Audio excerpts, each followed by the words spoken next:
à notre troisième thème. Et par la même occasion, je vais introduire M. Tanor Dieng. Donc, il va venir pour la modération également. Et je vais introduire également M.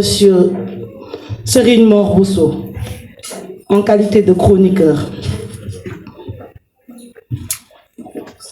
Donc, pour le troisième thème, il s'agira de parler de la souveraineté nationale et populaire. Non, c'est bon.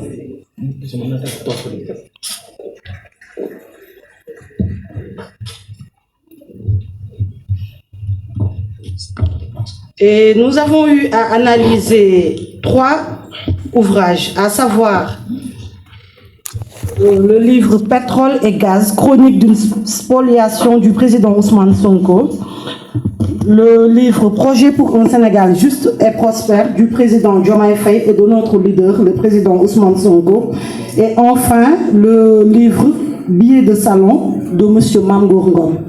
Donc sans plus tarder, je vais passer la parole à M. Tanor Dieng. Il va introduire les intervenants.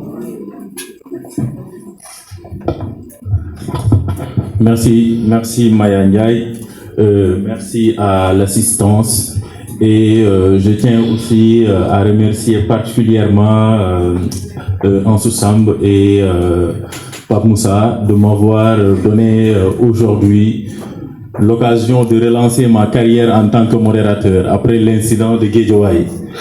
Il s'est passé quelque chose quand même d'assez anecdotique il y a de cela, je pense, une semaine à Guédiawaye. Donc là, aujourd'hui, je relance ma carrière en tant que modérateur.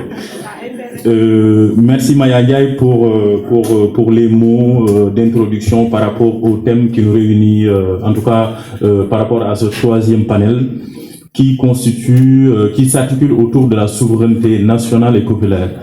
Donc la dimension populaire, elle est extrêmement fondamentale et on ne pouvait pas mieux choisir de support ou bien d'ouvrage que les ouvrages du président Ousmane Sonko, articulés notamment sur le pétrole, le gaz. C'est des thématiques qui, depuis 2014, ont beaucoup, en tout cas, occupé l'espace public.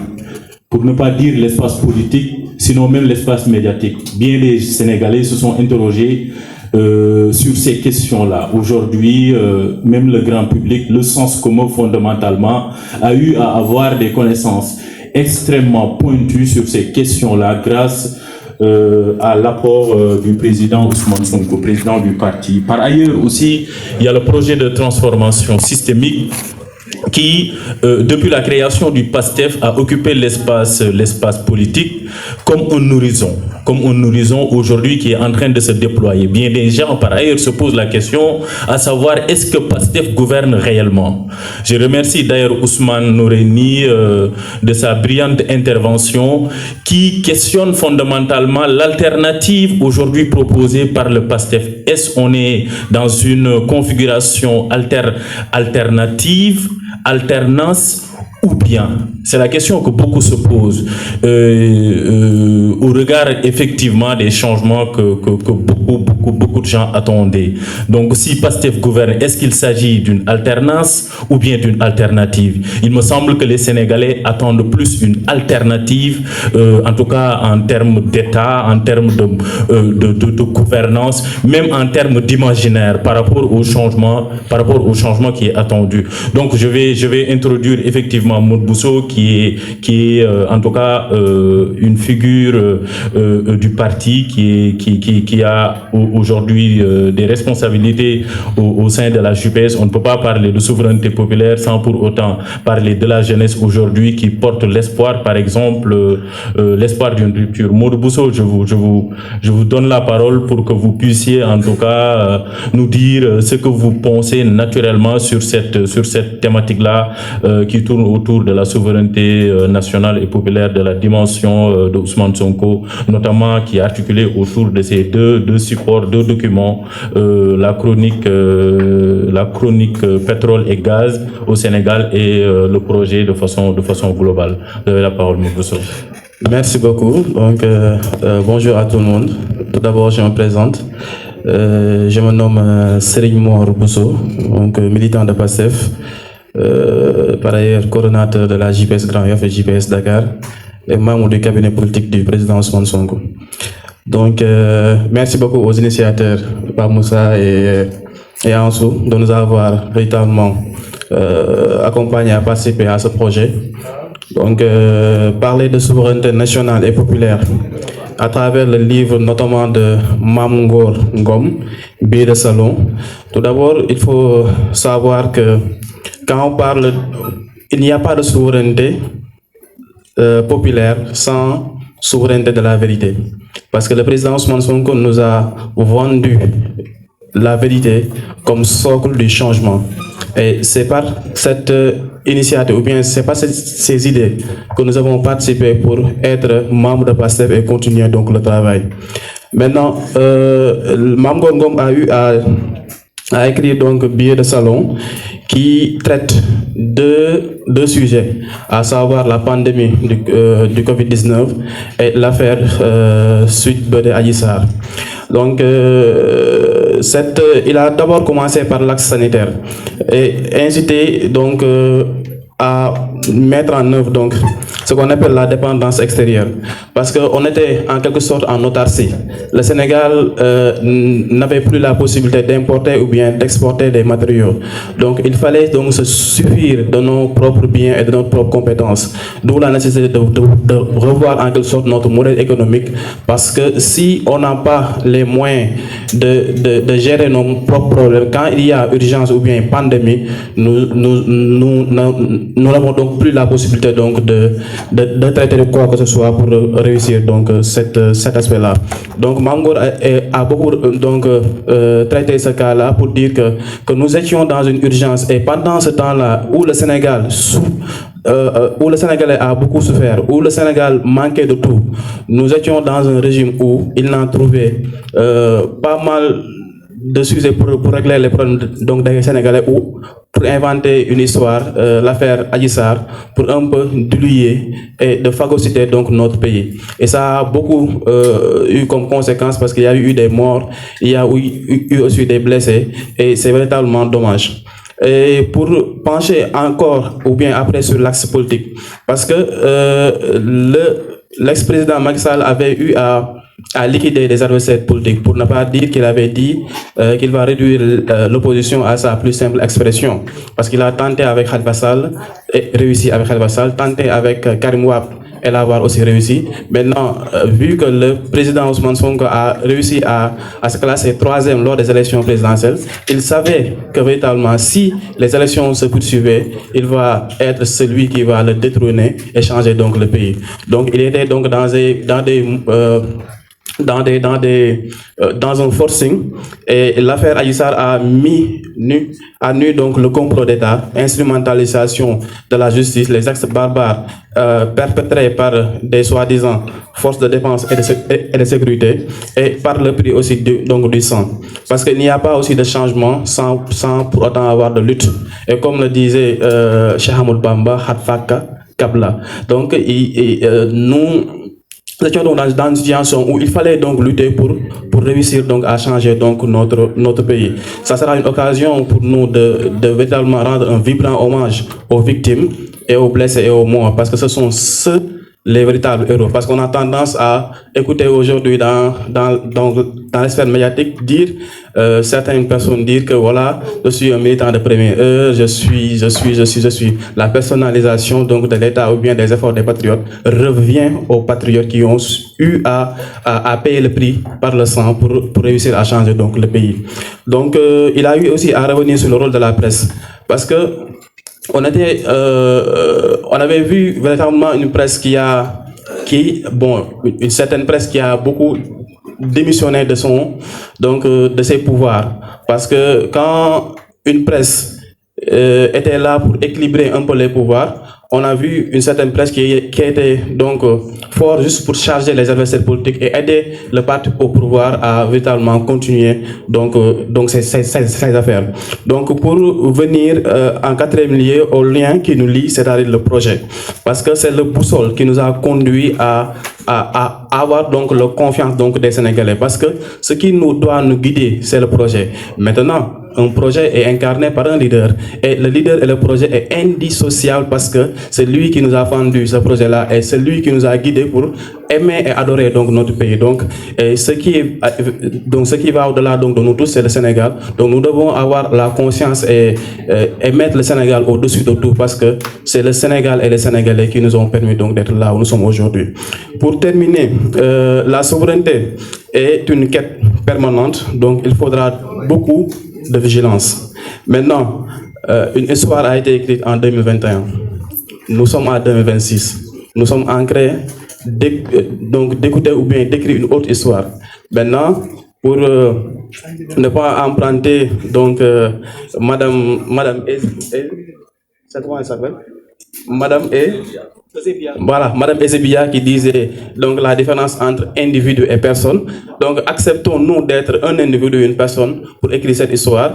Est-ce que nous devons accepter d'être un faucon, c'est-à-dire dans l'entendement d'une personne véritablement dévouée à réussir notre mission, ou bien d'être un vrai con, si je peux exprimer ainsi, pour dire que un vrai con qui voit la vérité et qui acceptait de se pencher pour aller vers de l'autre côté. En tout cas, les Sénégalais nous regardent et nous avons l'obligation de changer le pays. Et c'est en ces mots que je termine mon allocution. Merci beaucoup d'avoir attention. Merci Morboso pour la clarté des propos, mais aussi leur intérêt particulier. En fait, je vais relancer le débat avec l'autre chroniqueur, Pape Moussa, en revenant sur cette dimension historique et symbolique à la fois du président Ousmane Sonko, notamment à travers ses livres. Parce que c'est Fanon qui disait dans Les damnés de la terre que chaque génération doit, dans une relative opacité, accomplir sa mission ou la trahir. Et prendre de telles responsabilités en 2014, se faire radier de l'administration, comprendre les enjeux, écrire sur des thématiques qui n'étaient pas simples pour le commun des mortels. La question du pétrole, la question du gaz, la question de la concussion, la corruption, toutes ces thématiques-là, fondamentalement, qui montrent la densité fondamentale du politique. Étant donné qu'on parle de livres, je préfère parler du politique qui rentre dans le cadre ordinaire, effectivement. Le fait d'écrire, l'acte d'écrire à partir de ce moment me semble être un acte révolutionnaire en soi. Écrire sur ces thématiques-là. Qu'est-ce que cette dimension-là du président Ousmane Sonko aujourd'hui, au regard de vos responsabilités en tant que quelqu'un qui est aujourd'hui chargé de déployer la dimension formation sur la question idéologique du parti, qu'est-ce que cela vous inspire par rapport à la postérité et à nos camarades effectivement qui nous écoutent aujourd'hui et qui espèrent en tout cas aujourd'hui voir une nouvelle dimension par rapport à la formation idéologique et révolutionnaire du parti? Oui, merci beaucoup Tanor. Vous avez une drôle de façon de poser les questions, de sorte que ça devient très très intéressant. Alors, vous avez parfaitement raison de dire que l'acte d'écrire lui-même est un acte révolutionnaire. Et je crois que tout à l'heure, c'est Moursey qui, dans son intervention, citait Albert Camus, qui a justement affirmé que la noblesse de notre métier s'enracinera toujours dans ces deux engagements difficiles à maintenir, le refus de mentir sur ce que l'on sait et la résistance face à l'oppression. Et je pense que ce sont ces deux aspects-là qui ont poussé le président Ousmane Sonko à écrire ce livre, Pétrole et gaz au Sénégal, chronique d'une spoliation. Parce qu'après, bien sûr, l'écriture de ce livre, on sait ce qui s'en est suivi. Mais au-delà de cela, c'est un livre aussi qui pose la question de la souveraineté économique. Parce que quand on parle de souveraineté économique, on parle d'abord de nos ressources naturelles, du fait que les ressources appartiennent au peuple et que ces ressources-là doivent surtout servir également au peuple. C'est pour ça que dernièrement, le président Ousmane Sonko lui-même a présenté la date du 26 avril comme une date historique, donc qui nous a permis de reprendre en main un bloc important, Yakar Teranga, et je pense que c'est un début par rapport à tout ce qui a été promis aux Sénégalais en termes de renégociation des contrats léonins, en termes d'acquisition donc de notre souveraineté économique. L'autre aspect de la question de la souveraineté économique, c'est aussi la question de la monnaie. C'est vrai qu'aujourd'hui le débat n'est pas encore posé comme il le fallait avec ce régime-là, mais quand on parle de souveraineté économique aussi, on parle de cet aspect-là qui consiste à avoir sa propre monnaie pour pouvoir définir sa propre politique économique. Mais au-delà de cette question de souveraineté économique, il y a la souveraineté culturelle. Et généralement, on associe cela directement à la langue. Mais au-delà de la langue en fait partie bien évidemment, mais au-delà de la langue, il y a surtout les valeurs, ce qui fonde notre sénégalité. Je peux me permettre ce néologisme peut-être. Donc, parce que si vous retournez au programme du président Ousmane Sonko en 2019, il y a un aspect très important qui a été proposé dans ce programme-là, c'est une assise sur nos identités nationales. C'est-à-dire que qu'est-ce qui nous définit, nous, en tant que Sénégalais? Est-ce qu'on s'est totalement approprié de nos valeurs, de notre identité, de notre trajectoire, etc. Et ça, c'est un aspect fondamental de la souveraineté culturelle.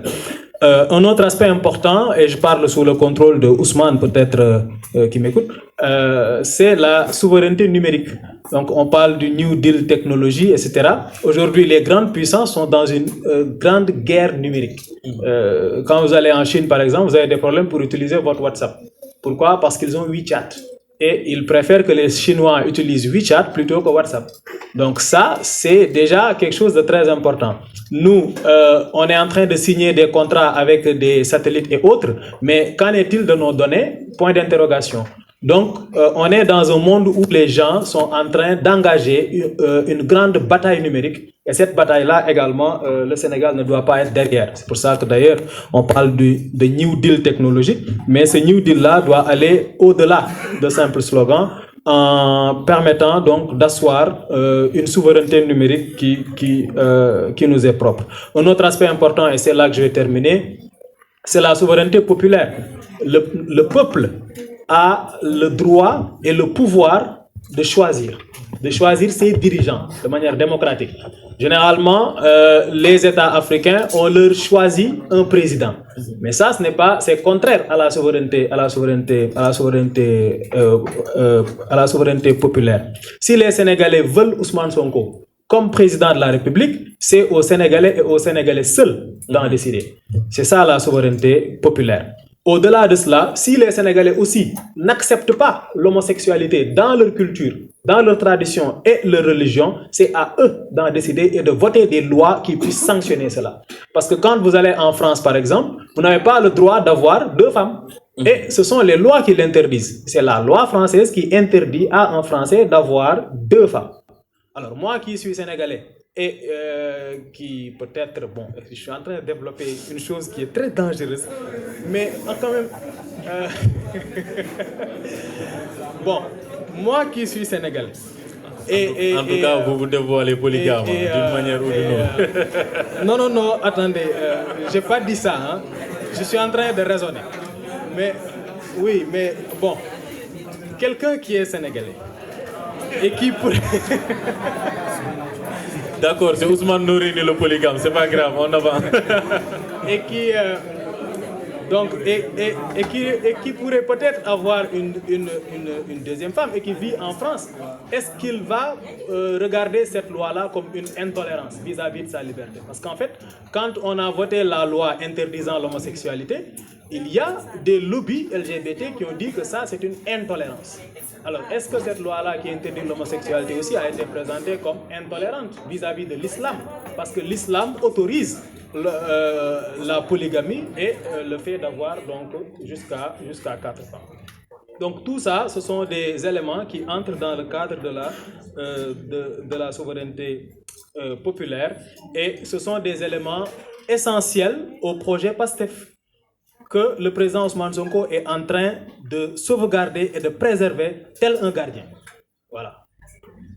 Merci Pape Moussa pour cette intervention qui qui met en lumière la dimension révolutionnaire et iconoclaste de l'homme politique Ousmane Sonko. Outre mesure, on avait l'habitude, en tout cas, notamment les élites politiques, de prendre comme argent comptant la perception occidentalo-centrée du monde, c'est-à-dire l'Afrique des oubliés. L'Afrique des oubliés, l'Afrique des dépossédés. Nos ressources sont on est dépossédé de nos ressources, mais par ailleurs la dimension la plus difficile, particulièrement, c'est la question de l'aliénation. Nos élites politiques, malheureusement. Et Ousmane Sonko est venu rompre avec cette tradition-là. Et jusqu'à aujourd'hui, d'ailleurs, c'est pour ça, au sein même de nos rangs, il y a une forme de zizanie. Il y a une forme de zizanie, les gens se posent beaucoup de questions. Est-ce qu'on a été toujours, certains parmi nous, est-ce qu'ils ont toujours été des révolutionnaires ou bien ils ont été des réactionnaires dans des habits de révolutionnaires par ailleurs? Et c'est extrêmement important cette dimension-là. Parce que le système a une capacité de se réinventer à travers de nouvelles figures. Quand on n'est pas assez solide, quand on n'est pas assez ancré dans des valeurs révolutionnaires assez claires, assez définies, bien évidemment, en combat contre un système réactionnaire qui, aujourd'hui, est en train de se déployer à travers ses tentacules pour pouvoir récupérer la révolution qu'il y a eu en 2024. Et c'est là l'enjeu aujourd'hui de re-questionner ou bien de questionner à nouveau la pensée de Ousmane Sonko, notamment ses livres, et aussi remettre au goût du jour, effectivement, ces questions-là qui sont extrêmement essentielles. Il y a des avancées, naturellement, sur bien des sujets, mais il faut effectivement renverser la table et bouleverser les structures de pouvoir qui ont aujourd'hui l'ambition de capturer la volonté du peuple. Il y a effectivement aujourd'hui cette volonté de capturer la volonté du peuple. Le peuple a toujours été révolutionnaire. Moi, je le pense sincèrement. Je vais passer la parole à quelques personnes qui sont aux côtés du public. Djibril Ndiaye. On aura 3 intervenants, Djibril Ndiaye, Mohamed Diop et Maguette Gueye. Donc je préfère commencer par Maguette Gueye. 2 minutes pour Maguette Gueye. Voilà, je préfère commencer par les femmes. L'autre.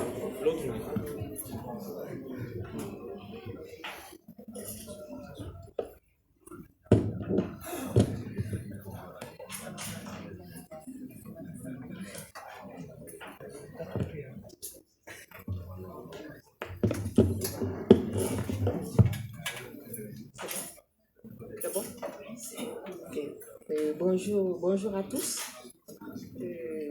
Je me nomme Maguette Gueye. Je viens de Thiès, où je réside. J'étais ici à Ouest Foire, mais ces derniers temps, je suis à Thiès. Bon. Pour ce qui concerne mon accent, je pense que je vais donner plus d'explications pour éviter que les gens se posent des questions. Je suis sénégalaise, née en Côte d'Ivoire. Et j'ai grandi également en Côte d'Ivoire. Le président Ousmane Sonko, je l'ai suivi depuis le début de son combat. Et donc, j'ose dire que je suis Sonko.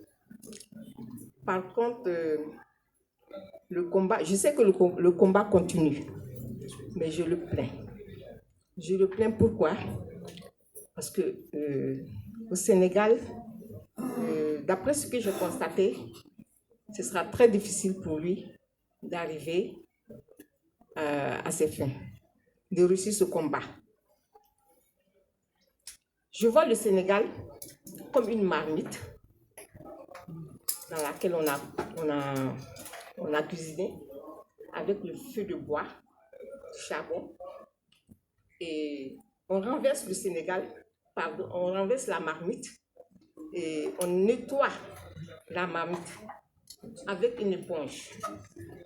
Après avoir nettoyé avec une éponge de l'eau, on utilise ce qu'on appelle Yampem Bomb pour nettoyer encore les résidus. Ensuite, on prend encore de l'eau de javel et on plonge la marmite à l'intérieur qu'on laisse jusqu'au lendemain. On nettoie avec de l'eau. Et pour enlever cette eau de javel, on fait bouillir de l'eau et on verse sur la marmite. C'est comme ça que moi je comprends le Sénégal. Parce que c'est un pays difficile à gérer à cause des mentalités.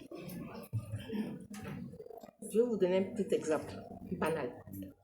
Quand vous allez, il n'y a pas trop longtemps que je suis sur TikTok, mais quand vous allez dans les réseaux sociaux, vous allez voir quelqu'un qui n'est pas sénégalais, qui se met à critiquer franchement le Sénégal. En principe, quand on est patriote, même si ce que la personne dit, on ne doit pas accepter. On doit plutôt défendre son pays. Mais qu'est-ce qu'on voit? On va voir des Sénégalais qui vont... Je vais dans les commentaires, hein, mais tu vas voir les Sénégalais qui vont dire « Non, tu as raison, tu as parfaitement raison, même moi-même, c'est comme ça que ça se passe. » Non, mais finalement, je me demande à qui on a affaire. Ça dit que le patriotisme, les Sénégalais ne l'ont pas encore compris. Si je prends le peuple ivoirien, même quand ils ont tort, même quand ils savent qu'ils ne sont pas d'accord, ils défendent leur pays. Ils sont toujours en train de valoriser leur pays. Mais le Sénégalais, c'est le nom. Bon, je me dis peut-être qu'ils n'ont pas compris quoi. En fait, le véritable sens du mot. Et c'est à tous les niveaux. Tu vas dans les entreprises, tu vas dans les bureaux, partout où tu vas. C'est le même comportement depuis belle lurette. C'est-à-dire que depuis très longtemps, on pense que les choses ont évolué, rien n'a évolué, rien n'a changé. Tant que les Sénégalais n'ont pas changé de mentalité, rien ne peut marcher, rien ne va avancer. Donc, vraiment, voilà ce que je voulais dire. Il y a trop de choses. Je pense que si vous voulez changer ce pays, c'est tout qui doit être changé en même temps. Pas un à un, en même temps, au même moment, et différent, avec différents systèmes. Tant que c'est les mêmes pratiques, rien ne va changer dans ce pays. Donc voilà ce que je voulais dire. Et merci à tous de m'avoir écouté. Oui, merci Maman Maguette Gueye pour l'intervention qui est assez intéressante. Peut-être il y a les Ousmane Noreyni Gueye qui font la différence entre patriotisme et chauvinisme, quelque part qui disent, bon écoute, ça c'est extrêmement important, nous sommes tous ici sénégalais, mais bon après je vais lancer une pique peut-être malheureusement à une personne qui n'est pas là. Aucun Sénégalais ne veut aujourd'hui s'identifier à Pape Cheikh Diallo, bien qu'il soit sénégalais, c'est extrêmement important. Excusez-moi, je vais préciser quelque chose. J'avais oublié ça.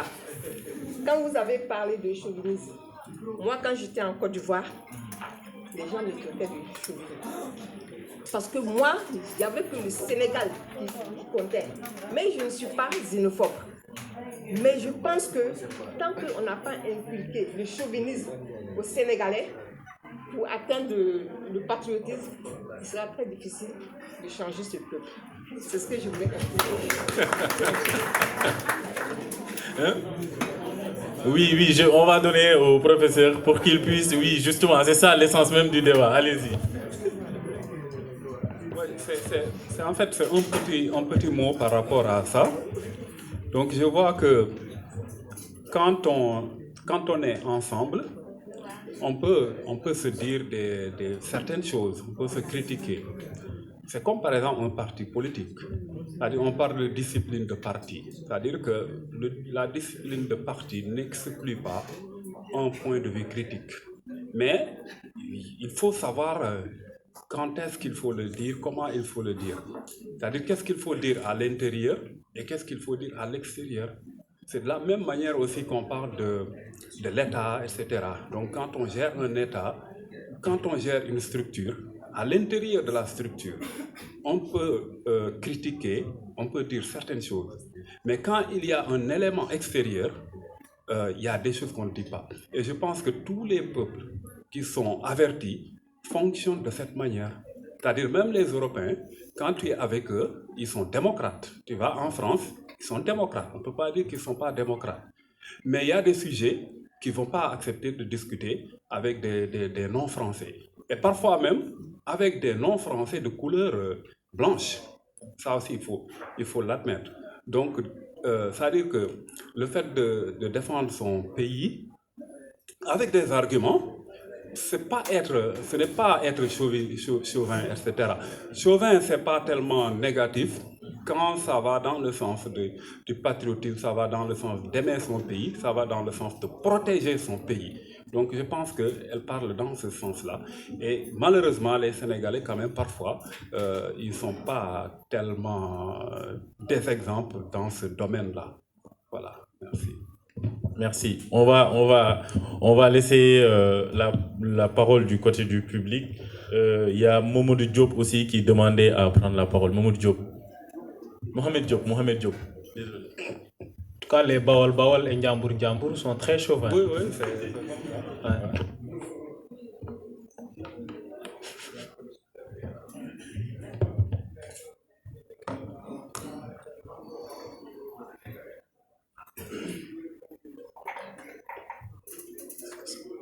Alors, bonjour tout le monde. Bonjour aux panélistes. Moi, c'est Mohamed Diop, professeur de français au lycée El Hadji Ibrahima Diop de Yeumbeul. Oui, je disais tout à l'heure que je suis professeur de français au lycée El Hadji Ibrahima Diop de Yeumbeul. Également auditeur à l'ISF, l'Institut supérieur de finance, en master finance et gestion publique. Je suis également patriote, foncièrement engagé. Je voudrais, à l'entame de mes propos préliminaires, remercier chaleureusement et particulièrement mon ami et frère, le professeur Pape Moussassi, qui a bien voulu m'inviter à cette cérémonie-là. Également remercier les panélistes. Je reconnais ici Maya. Je vous avais envoyé un message il y a de cela 1 mois, lorsque vous avez eu l'ingénieuse idée d'organiser un panel qui parlait un peu des finances publiques, avec le professeur Abdou Karim Sok, qui est mon professeur là-bas, à l'école, également avec Massamba Dian, le directeur général du budget. Alors, je ne pouvais pas ne pas venir, et surtout ne pas intervenir en parlant de la pensée politique de Ousmane Sonko, parce qu'il ne se passe pas une semaine sans que j'écrive un article là-dessus. Et en parlant un peu de la pensée politique d'Ousmane Sonko, l'idée est venue de parler de mon dernier article que je l'avais consacré, qui s'appelle « Ce qui me plaît chez vous, Monsieur le Président du parti PASTEF ». Alors, j'ai commencé par une citation de Nelson Mandela qui disait que le héros se mesure dans des situations difficiles. Dans son livre intitulé « Un long chemin vers la liberté ». Et je disais que le président Ousmane Sonko, c'est un homme qui s'est forgé dans les difficultés. C'est quelqu'un qui est serein, imperturbable, avec cette conviction imperturbable qu'Allah en qui sa confiance est totale et absolue reste le seul maître de son destin.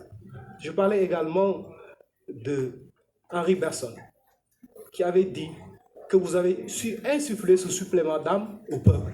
Et je l'ai préparé pour parler un peu de Ousmane Sonko. Je pense qu'il a su insuffler un supplément d'âme à la jeunesse, à la population sénégalaise.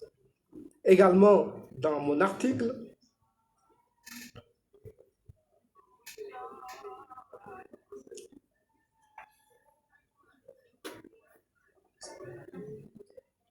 je parlais d'un homme qui a su surmonter tous les obstacles, qui, nonobstant les difficultés et les méchancetés de la monde, est resté debout. Debout pour vaincre le signe indien, debout pour la population sénégalaise. De la même manière également, je parlais d'un homme qui s'est relevé de ces traquenards, à la différence de bon nombre de politiciens qui, devant la moindre infortune, se laissent abattre piteusement. Et je l'ai emprunté du livre Le jour et la nuit du professeur Oumar Sankaré. Parlons un peu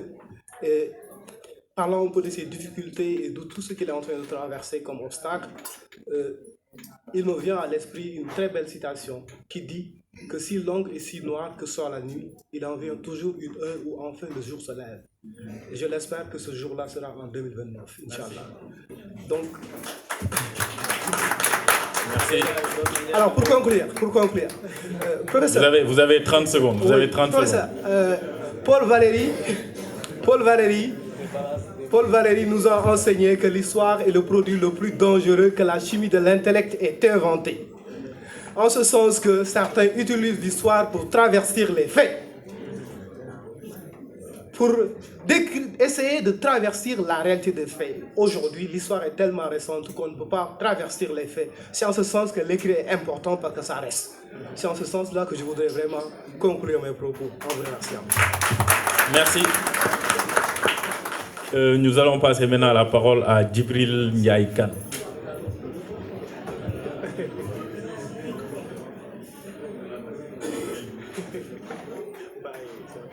Merci, monsieur le modérateur.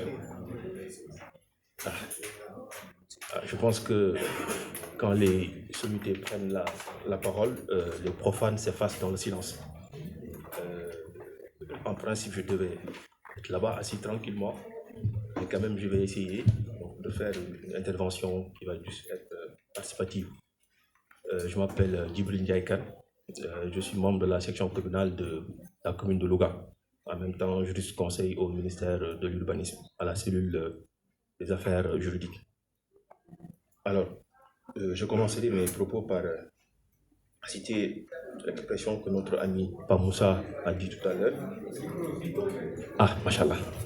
Donc, je disais que je vais commencer par citer notre ami Pamoussa qui avait dit tout à l'heure, avec l'expression latine qu'il a utilisée, Aleya Yacta S. Donc, quand les dés sont jetés, le point de non-retour est atteint. Et moi, j'ajouterai que quand les dés sont jetés, le choix s'impose. On dit souvent que le plus facile, c'est de faire un choix. Mais le plus difficile, c'est de vivre avec ce choix. Et nous avons choisi le président Ousmane Sonko. Pourquoi nous l'avons choisi? Parce que c'est un homme multidimensionnel. Et c'est un homme dont la grandeur dépasse tous les qualificatifs. Grâce à lui, il nous a permis du moins, au-delà des champs de bataille politique, d'avoir une organisation politique qui produit des idées, des livres, bien sûr. Et cela dépasse le cadre électoral. C'est pourquoi cette rencontre est intéressante. Elle revêt une importance capitale, en ce sens qu'elle constitue un prolongement peut-être de nos activités. On voit que l'ensemble des acteurs qui interviennent d'une manière ou d'une autre dans cette famille patriotique se sont réunis pour partager ces intenses moments d'échange. Alors, cette rencontre également montre l'importance d'une production intellectuelle dans l'engagement politique. Elle entre dans une logique de construction historique, mais aussi idéologique. Et à travers ces ouvrages, ils nous permettent non seulement de comprendre le parcours de notre leader, mais également d'avoir une vision de l'État. Alors, j'aurais juste une question à poser, et ça concernait le panel sur la révolution systémique et démocratique, parce qu'on sait qu'il ne s'agit pas seulement d'accéder au pouvoir, mais le véritable défi, c'est la transformation institutionnelle. Alors, on sait que gouverner, c'est imposer des arbitrages, des compromis.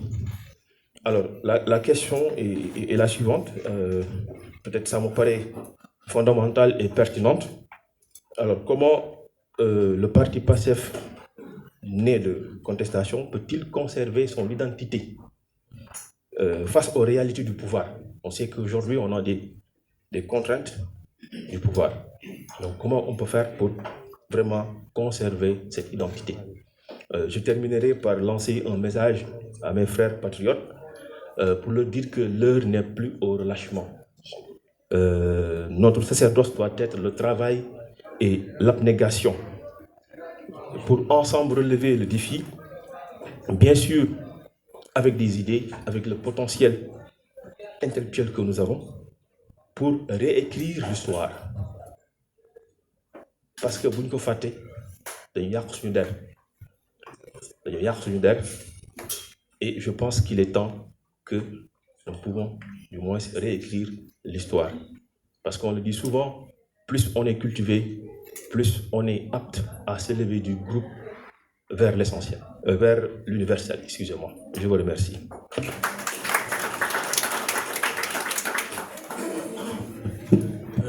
Merci Djibril. On va donner à Pamoussa pour qu'il puisse répondre à la question posées par l'intervenant. Oui, je crois que c'est une question à laquelle on peut répondre facilement. Comment PASTEF peut garder son identité face aux réalités du pouvoir? C'est ça la question. On répondra en disant simplement, en préservant ses valeurs. Parce que rien n'a changé, c'est Ansou qui le dit. On a été et on est un parti de combat, un parti de lutte, un parti de révolution. On reste toujours un parti de combat, un parti de lutte, un parti de révolution. Nous étions dans l'opposition il y a quelques années.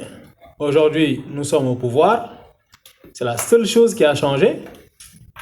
Et pour ne pas que l'identité de PASTEF soit travestie, il faut que les valeurs, les idéaux que nous avons vendus au peuple sénégalais soient respectés jusqu'au bout et mis en pratique, tout simplement. Donc voilà en tout cas la réponse que je peux donner face à cette question. Avant de remettre la parole, je veux profiter vraiment de cette occasion pour remercier ce public très enthousiaste, très engagé, très impliqué, qui est resté jusqu'à la fin. Applaudissements synchronisés. Voilà. Et je vois Ousmane qui lève la main, mais bon, je ne veux pas aussi donner la parole sans pour autant remercier quelques personnes. Hein.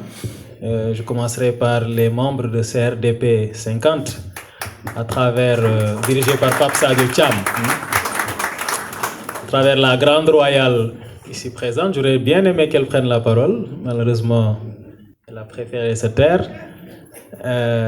Habib Sen et toute la délégation de CRDP 50, les membres du MOCAP, donc mon frère Yargassi, les membres de l'école du parti. Il y a le directeur de l'école du parti très effacé, Malik Sy, qui est dans la salle, qui a remplacé dernièrement, le ministre Moustapha Sarré à la tête du secrétariat national à la formation, qui est également membre du bureau politique national. Un homme avec un grand parcours politique, hein. Voilà, qu'on a besoin d'écouter et surtout d'entendre. Voilà. Merci aussi le chargé de la rédaction de l'école du parti, Moussa Ndiaye, directeur du G15, qui est également dans la salle, Madame Awandoyi, membre du comité scientifique. Ousmane Noreini, tu vas ajouter quelque chose? Non, je lui accorde une minute. Ousmane a deux petites minutes dans sa gibecière.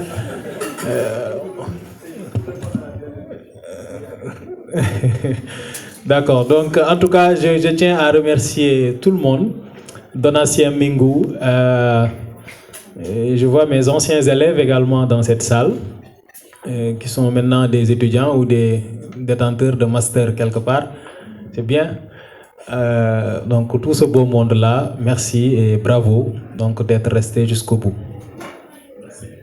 Pas Moussa, je vais être très bref. Bon, je suis pas d'accord avec le chauvinisme, mais je reviens pas sur le patriotisme et le chauvinisme. Pour moi, c'est deux choses totalement différentes. Et surtout que être patriote, c'est aussi savoir critiquer son pays en dehors et hors des frontières. Par exemple, sur la xénophobie contre, par exemple, une communauté quelconque, il n'y a aucun compromis à avoir en tant que patriote. Pour moi, il faut être ferme. Chez nous, comme dehors. Et j'ai un vrai problème avec cette conception état nationaliste de notre pays, nos valeurs. En fait, quand tu fais le tour du pays, tu te rends compte que le Sénégalais de l'extrême nord du pays et le Sénégalais de l'extrême sud, ils peuvent partager des socles de valeurs, mais sur beaucoup de choses, il y a des divergences. Donc, les valeurs nationales dont on parle, il faut aussi qu'on ait le courage d'avoir cette discussion-là. Mais je voudrais plutôt, moi, intervenir sur la dernière question par rapport à l'identité de PASTEF. Pour moi, le parti, et c'est pas trop tard, a raté une belle occasion, c'est de se dire, en fait, on est un parti révolutionnaire. L'État sénégalais n'est pas un État révolutionnaire. Comment on fait pour trouver un compromis entre les deux entités? Pour moi, le parti devait travailler à avoir un lieu d'arbitrage et de compromis entre les choix de l'État et les choix du parti. Par exemple, sur la question de l'électrification rurale, sur la question des mines, aujourd'hui, le parti n'a aucun regard sur les plans stratégiques de développement développés par les directeurs généraux du parti. Et pour moi, chaque directeur général devrait venir dans un lieu du parti où le parti est représenté par différents cadres, par les paysans, par les ouvriers, venir exposer son plan stratégique de développement et qu'on puisse arbitrer sur le plan stratégique de développement. Aujourd'hui, le ministre Mabouba Diagne, par exemple, son plan stratégique de développement ou sa politique sectorielle devrait aussi être validé par le parti. Il devrait venir se soumettre à l'arbitrage du parti. Non pas parce qu'il n'est pas souverain dans les décisions qu'il va prendre, mais parce que le parti pourrait lui donner des inputs en disant non, nous, on avait quand même dit que malheureusement au Sénégal, seuls 4% des paysans sont propriétaires de leur terre. Et le parti, pour moi, devrait dire que la terre appartient à ceux qui la labourent et non à ceux qui vont rester à Dakar comme nous qui avons des salaires qui nous permettent d'acheter des terres, rester à Dakar et employer des gens qui vont éternellement être des ouvriers paysans.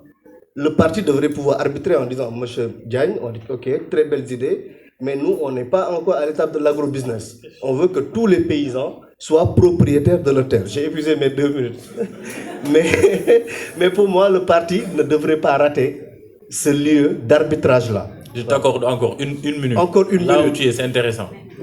Non, mais ce que j'essaie juste de dire, c'est que le parti, malheureusement, est resté une entité en dehors de l'institution État. Et ceci n'est pas normal si on veut continuer l'héritage révolutionnaire qu'on a construit lors des contestations de 2014 à maintenant, ou sinon de 1958 avec le PAI à maintenant. Et le parti, dañ ko war a sentir dans la gestion. Aujourd'hui, je vais vous donner un exemple. Nous, au sein de l'ASER, par exemple, on va avoir des blocages au niveau du ministère des Finances. Vous allez au ministère des Finances, vous n'avez aucun camarade là-bas. Vous n'avez aucun camarade là-bas. Donc, bon, le parti devrait travailler à... Voilà, comme ça, je termine. Non, c'est pas pour te couper, en fait. Il y a un passage des Misérables de Victor Hugo, où le jeune Gavroche, avant de mourir, chante une chanson en disant « Reste, je ne suis pas notaire, c'est la faute à Voltaire. Le nez dans le paléso, c'est la faute à Rousseau. Mais Pastef est en dehors du pouvoir, c'est la faute à... » Non, mais c'est ça, c'est là où je voudrais terminer par vous féliciter. Il y a un nom, hein? Oui, il y a un nom. Non, il y a un nom et il y a des visages. Et voilà. Maintenant, au plus courageux de le citer. Non, mais je voudrais juste profiter de cette occasion pour vous féliciter, Pam Moussa Sambo, pour l'excellent travail que vous faites. Merci beaucoup. Merci Samba Kane. Ah, Sambaka. Enfin, on donne la parole à Sambaka. Heureusement, vous avez merveilleusement relancé ma carrière. C'est lors de mon panel où il y a plus d'intervenants. Salam alaikum. J'essaie de me retenir pour ne pas parler, mais c'est bon. Ok. Je salue cette initiative. Je salue les 2 initiateurs. Aujourd'hui, on est dans un monde où il y a une multiplicité d'informations. Et on parle même d'un monde de l'information et de la désinformation, à la vitesse de la lumière, avec les réseaux sociaux.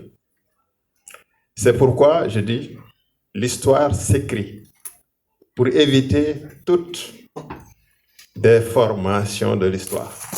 C'est important d'écrire. C'est pourquoi je remercie tous ces auteurs-là qui ont eu à écrire sur Pastef, sur son leader, sur le Sénégal.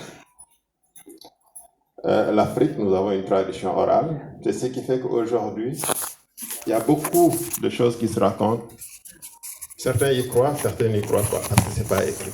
C'est pourquoi c'est important d'écrire. Une fois écrite aussi, l'histoire doit être racontée, doit être vulgarisée. Et c'est à nous de vulgariser cette histoire-là à travers ce genre de rencontres. Il a parlé tantôt de la pérennisation de ces rencontres. Je reviens sur ce qu'il a dit, Pape Moussa. C'est une initiative de patriotes qui doit être pérennisée. Si vous avez aimé, il faut qu'on pérennise. On peut faire une fois par accident. Mais si on répète la chose, c'est parce qu'on aime ça. Et je pense que vous aimez ça. Donc on vous invite à nous aider à pérenniser. Une chose, le contexte d'existence du PASTEF, la richesse du PASTEF, c'est cette réflexion-là. Il y a des gens que je connais à travers les réseaux sociaux avec qui j'ai interagi pendant plusieurs années. C'est la première fois que je les vois. À travers le doyen Elie Charles Molo. Je m'appelle Poulo Gaïnako sur Facebook. Je connais Ousmane à travers ses écrits aussi. PASTEF, c'est cette force-là. Je le disais, quand on a dissous PASTEF, j'ai eu plus de réunions de PASTEF quand on a dissous PASTEF. Et ça, la magie, c'est la magie de l'Internet. Alors, comment a évolué les adhésions à PASTEF? PASTEF, au début, c'était des intellectuels qui réfléchissaient, des débats. Ça a évolué vers des jeunes. Les jeunes ont commencé. Parce que les jeunes, j'ai l'habitude de le dire, pour les jeunes, c'est soit noir, soit c'est noir, soit c'est blanc. Ce sont les adultes ou bien les gens qu'on appelle les gens d'expérience qui analysent, qui même travestissent leur esprit avec des torsions. Mais les jeunes ne connaissent pas cela. Et un discours de vérité, c'est transparent. C'est ce qui a fait ces adhésions. L'autre chose, les gens ont l'habitude de nous dire, vous n'avez rien amené de nouveau. C'est vrai. Ce qu'on est en train de dire, ce qu'on est en train de faire, Cheikh Diop l'avait déjà dit. Le PAI l'avait dit. Mais pourquoi il n'avait pas réussi à le faire?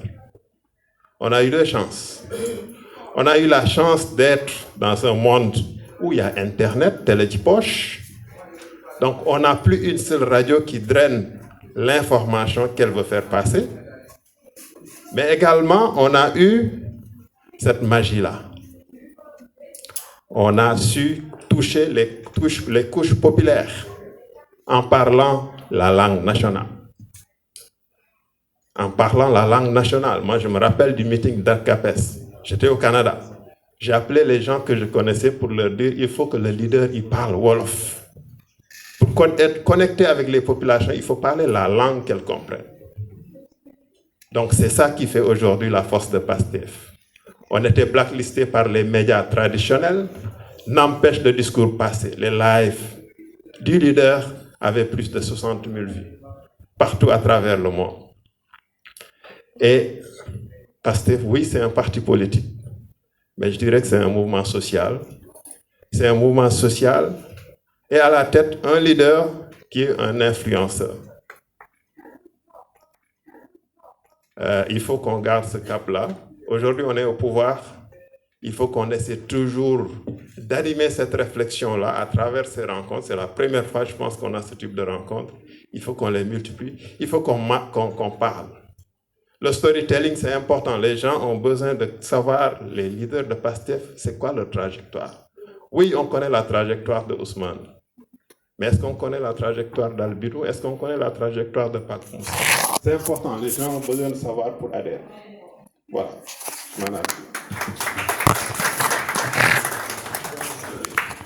Merci beaucoup. Je pense que nous allons donner la parole au dernier intervenant avant de passer la parole au doyen Malik Fall.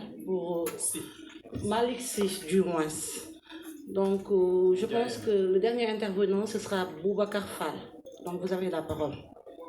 Après, le doyen Malik Sy va parler au nom du parti.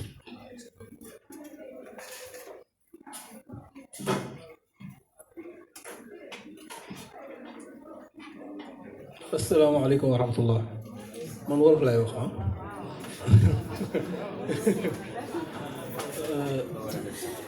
li may wax ñor na ma torop par rapport ak dernière intervention en fait notre camarade total borom 2 minutes yu bëri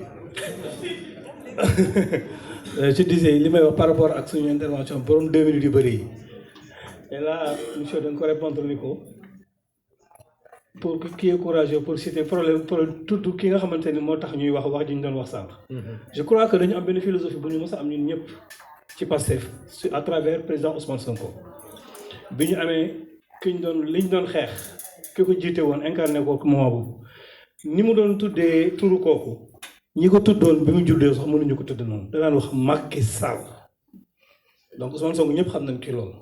Pourquoi tey ñun li ñu jaay Sénégalais yi bi ñu egsee fii ba tax yéen ñëpp ñu tey ñu koy bind ci ay livres ne ñu doon xeex tey ñu toll di def ko réflexion di ko waxtaane fu ñu mën a teg ki nga xamante ni mooy suñu blocage ci loolu indi frein ci li ñu def ba xaw mel na lu tax suñu yaakaar ñu bëgg naan kookoo kale te mu tudd Bassirou Diomaye Diakhar Faye ñuy wut ay frein rek ay Jomo Kenyatta c'est pas la peine Bassirou Diomaye Diakhar Faye mooy suñu jafe-jafe mooy suñu problème moo tax li ñu bëgg def ci réew mi mënuñu ko def moo ñu bloqué mooy suñu musiba mooy suñu feebar nañu ko indexé Bassirou Diomaye Diakhar Faye waruñu ko ragal waruñu ko tiit mooy kan mooy suñu problème moo ñu bëgg benn nit kese ak ñi mu àndal te tekkiwuñu dara mu bëgg tey lépp li ñu tabaxoon ba ay bakkan deesi li ñu ko laajoon li ñu diggoon Sénégalais li ñu waroon wax kuy bind na nga bind ci loolu kuy wax na nga wax nañu wax Bassirou Diomaye Diakhar Faye nañu may jàmm mu dem wax ñu fu mu jëm fan la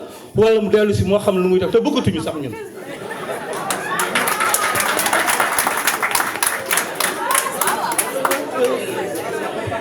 Merci beaucoup, chers frères de parti. Donc nous allons donner la parole au doyen, Monsieur Malick Sy. Un mot au nom du parti.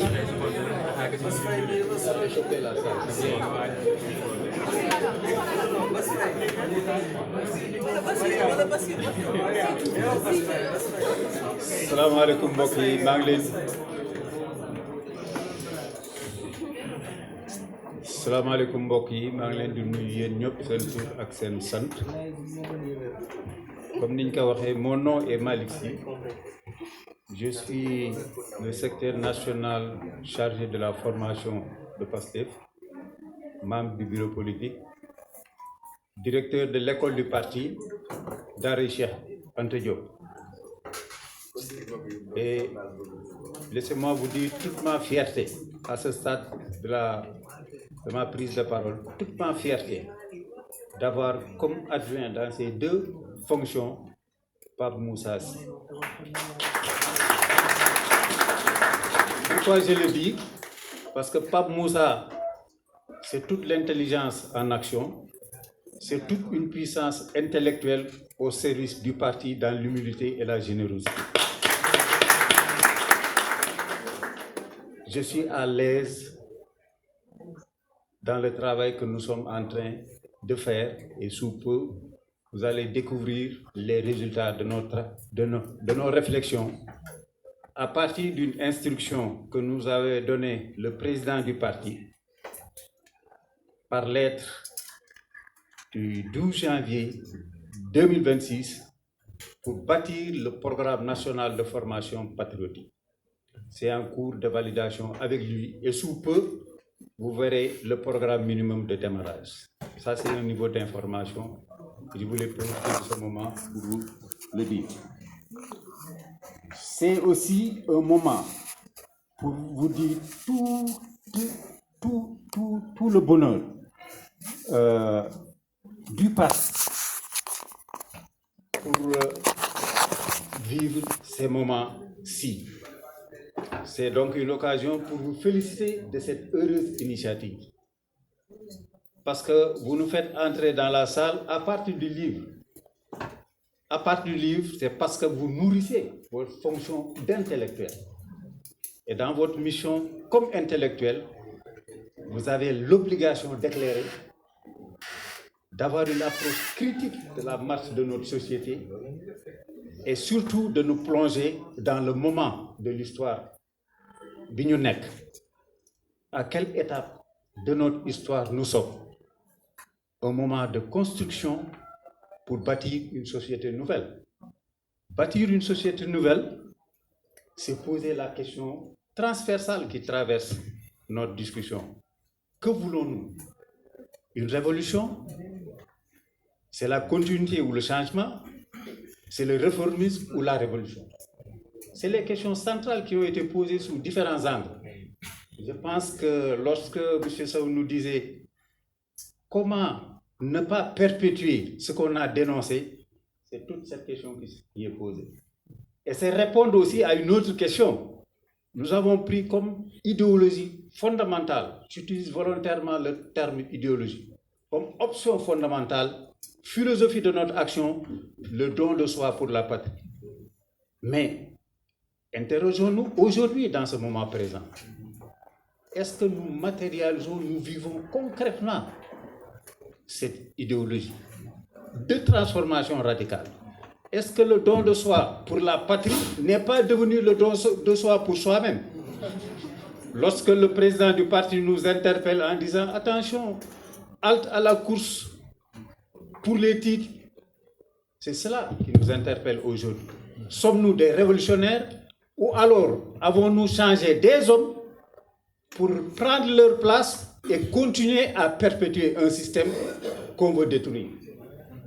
Parce que c'est toute la question aujourd'hui de l'État qui est posée.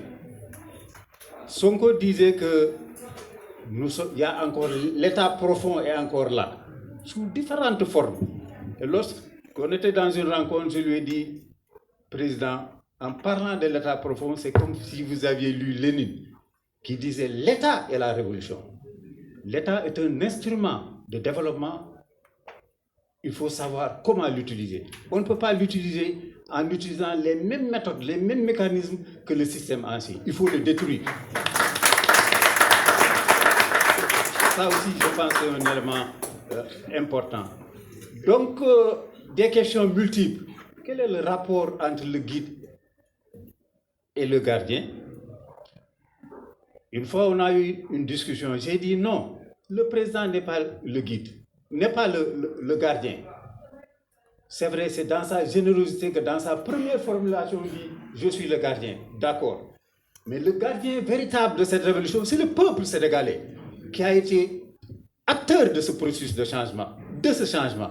Donc le gardien de cette révolution, c'est le peuple, Ousmane Sonko compris. Mais toute révolution a besoin d'un guide. Et c'est lui, ce guide, que vous êtes en train de les questions sont multiples. Et c'est heureux maintenant que vous vous inscriviez dans une perspective de perpétuation de ce cadre de réflexion. Au nom du bureau politique, je vous félicite, je vous encourage, je rendrai fidèlement compte au bureau politique de ce grand moment de nourriture spirituelle et politique que vous nous avez donné ce matin. Je vous remercie.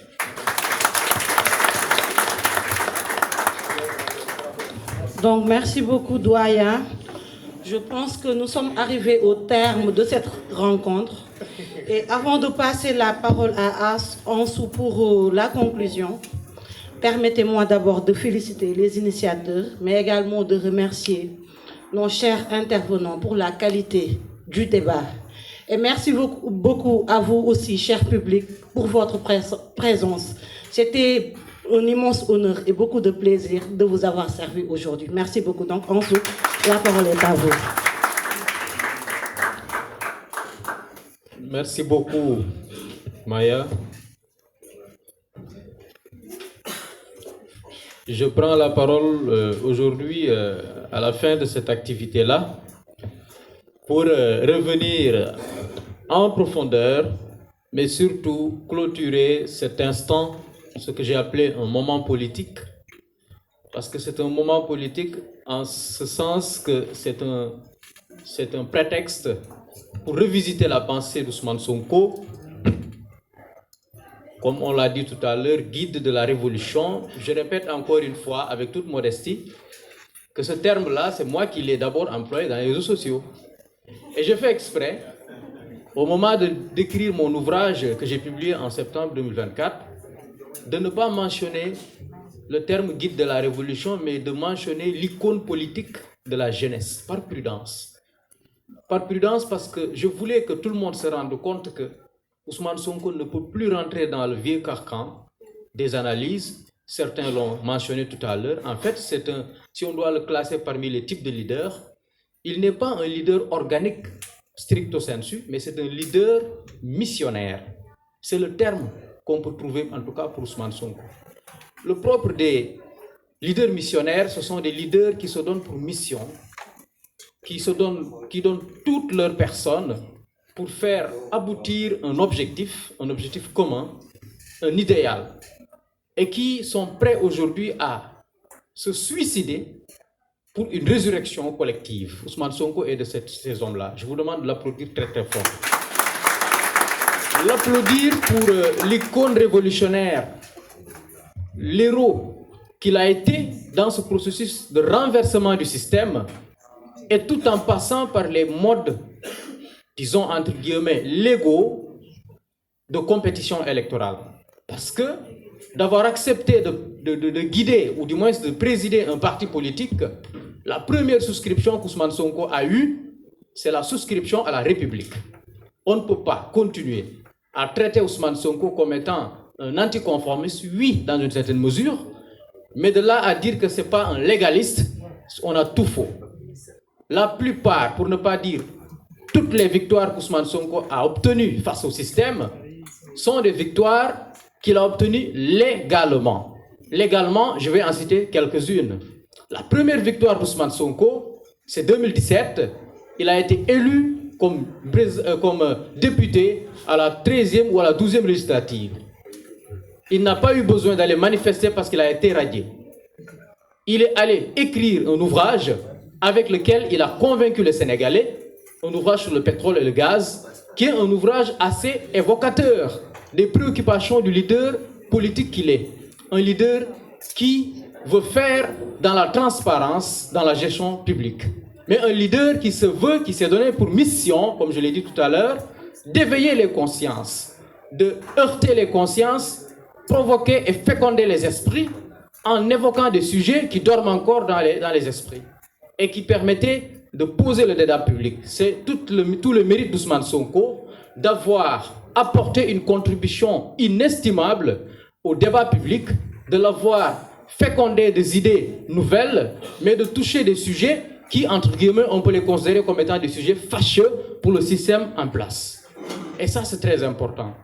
L'autre élément qu'il faut marquer sur Ousmane Sonko, ce qui en fait un guide, c'est que face à l'incertitude, on a comme l'impression que c'est un Messi ou un Cristiano Ronaldo dans une phase de finale de Ligue des Champions, alors qu'il reste quelques secondes seulement, il sort de nulle part pour ce qu'on appelle le génie dans un théâtre qui permet en tout cas de faire revivre l'espoir à quelques secondes de la fin du match de football avec une reprise de volée, fond dans les filets et qui redonne la joie, comme on l'a été nous lors du fameux penalty que Edouard Mendy a arrêté contre le Maroc.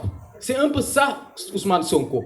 Quand tout le monde n'y croyait presque plus, Ousmane Sonko, comme par magie, quand il ressort et parle aux populations et aux militants, c'est tout le monde qui reçoit une charge d'énergie et on ne sait même pas où est-ce qu'on l'a puisé, mais en tout cas, c'est quelqu'un qui part jusqu'aux dernières énergies, aller puiser ces énergies-là vers tout le monde pour remporter encore de nouvelles victoires. La deuxième victoire qu'Ousmane Sonko a eue durant son parcours, c'est une victoire contre la justice et dans les tribunaux sénégalais, ce qui était incroyable parce que en brandissant ces différents dossiers, on pensait pouvoir le liquider, mais de manière légale et sans se salir les mains.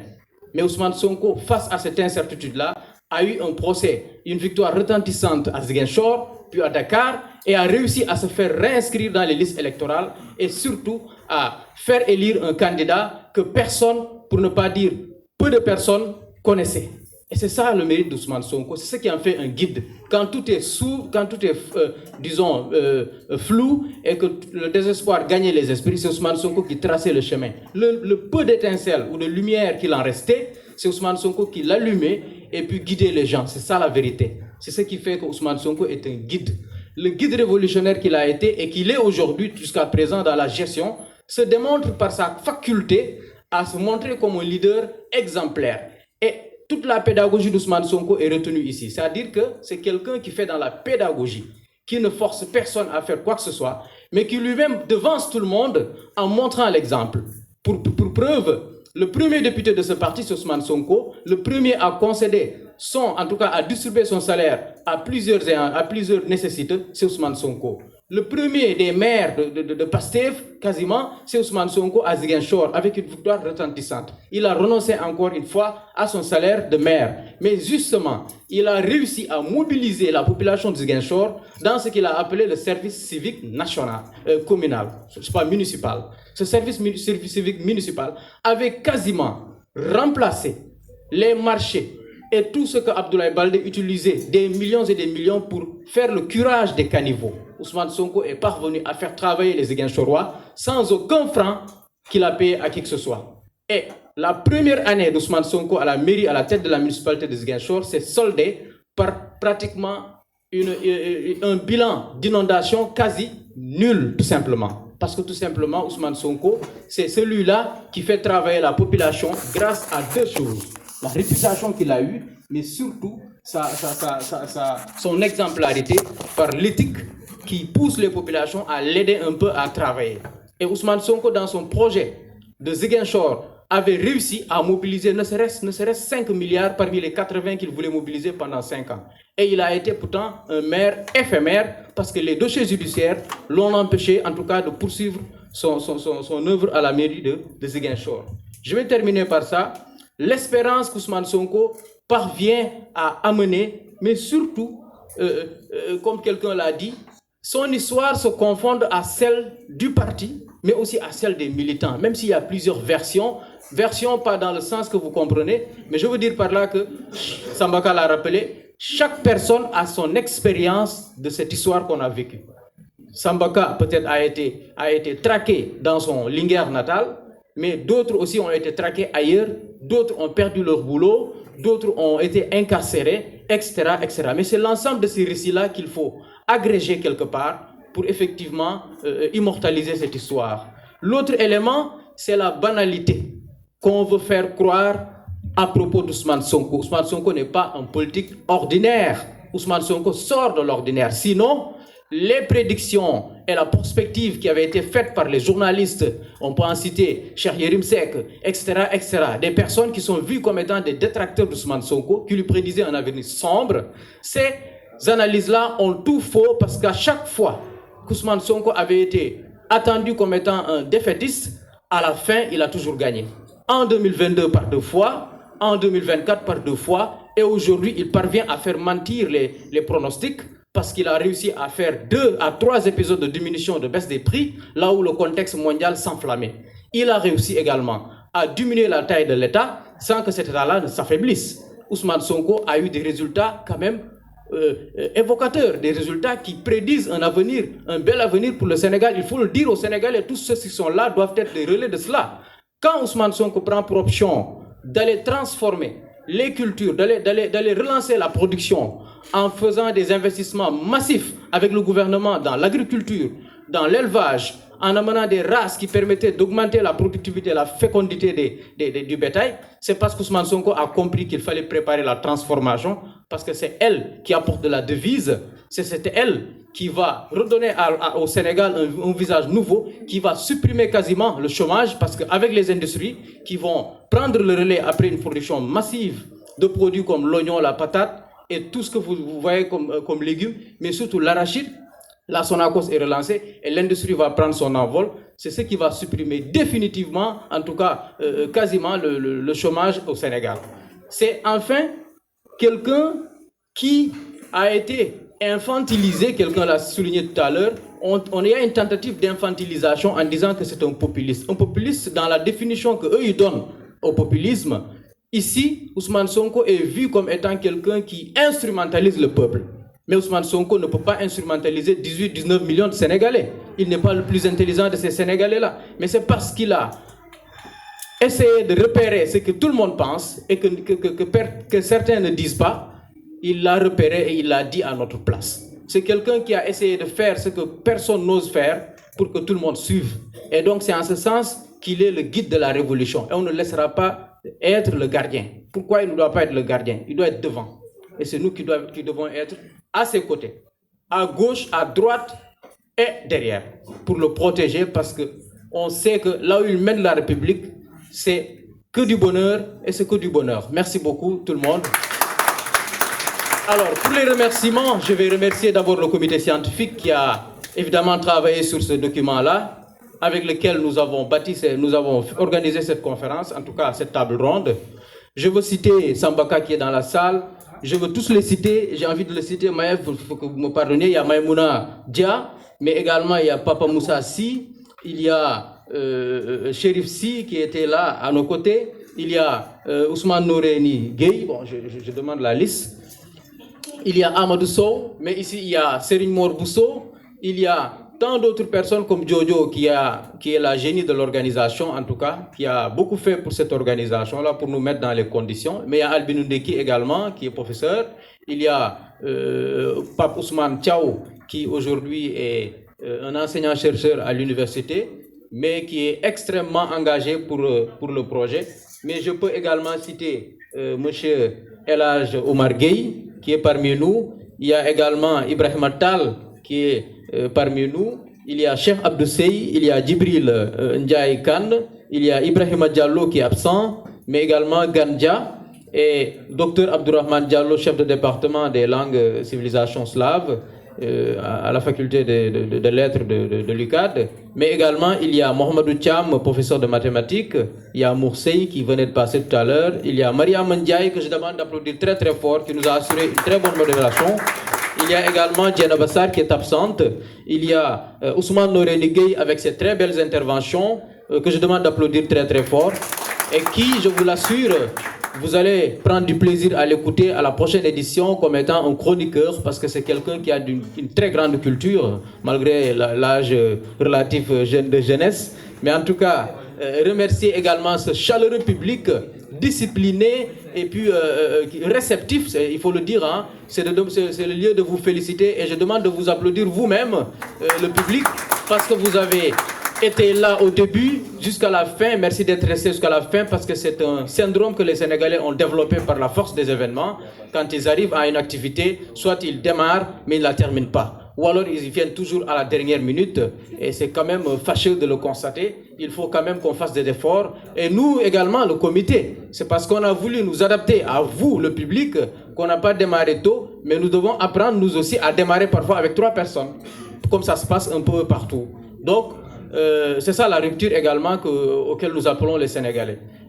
Derniers éléments, il y a aussi Awandoy, docteur Awandoy qui est là, que je demande d'applaudir très très fort, qui nous a aidé également à constater un peu ce qui se passe, parce qu'aujourd'hui il y a énormément d'événements, mais nous avons développé des stratégies pour mobiliser. Et Sénégal, la mobilisation, à part Ousmane Sonko, je ne pense pas que personne soit... Voilà. Donc, aujourd'hui, on aurait annoncé peut-être Ousmane Sonko ici. Bon, la salle était allée refuser du monde. Donc, je vais remercier encore une fois les techniciens, les caméramans et tout l'ensemble du personnel du CICES qui a bien voulu nous accueillir en nous mettant en tout cas dans les conditions. Et terminer par ça pour dire que l'idée de l'avenir, pour répéter Harry Bergson, est plus féconde que l'avenir lui-même. Remercier encore une fois Jojo pour tout le travail excellent qu'elle a mené. Voilà. Bon, les présents, je peux citer quelques-uns. Hein. La liste du public, elle est longue, mais j'en ai repéré quelques-uns. En tout cas, Jules Diatta. Il y a également M. Eli Charles Moreau. Il y a Madame Dien. Voilà, Baba Mindien du moins. Il y a Mambi Gembodj. Il y a Yargassi qui est là, qui est un grand combattant aux côtés d'Ousmane Sonko, que je demande d'applaudir très très fort. Dr Habib Sen, mais également Moussa Bao, Ngouda Ndiaye, Lamine Fati et l'ensemble de ceux-là qui ont quitté un peu partout à Dakar, mais surtout ceux qui ont quitté, comment dirais-je, Tivaouane, Mbour, Louga. Il y en a ici, il y en a qui ont quitté les régions pour venir à cette activité de table ronde, que vraiment je voudrais qu'il soit renouvelé, qu'il ait plusieurs éditions, en tout cas jusqu'à la fin, oui. Jusqu'à la Suisse également, il y a des gens qui sont là, véritablement. Ça veut dire que le besoin, il est là, le besoin de documenter cette histoire-là et de lui donner un corps, donner un nom à l'idéologie de PASTEF, participer à alimenter la doctrine du parti. Et donc, tous ces gens-là, véritablement, sont invités à prendre part au comité scientifique. Et je vous rappelle que vous aurez un rapport, très bien, un rapport circonstancié de cet événement-là. Et à la fin de l'année, on va compiler les rapports pour faire un ouvrage public auquel on invite tous ceux qui sont là. Puisqu'on a vos contacts, on va vous contacter pour des ateliers auxquels on va rédiger tous ces documents-là pour contribuer à guider, à alimenter donc la doctrine du parti. Et comme Ousmane Gueye l'a dit, pour que l'État enfin quitte son statut d'État rigide, fermé, hermétique, qu'il s'ouvre au parti afin que le parti lui montre le chemin, parce que c'est de ça qu'il s'agit. Merci beaucoup à tout le monde. Les hôtesses également et les vendeurs de livres, les éditions qui sont là, l'Harmattan, Elma Édition. Merci.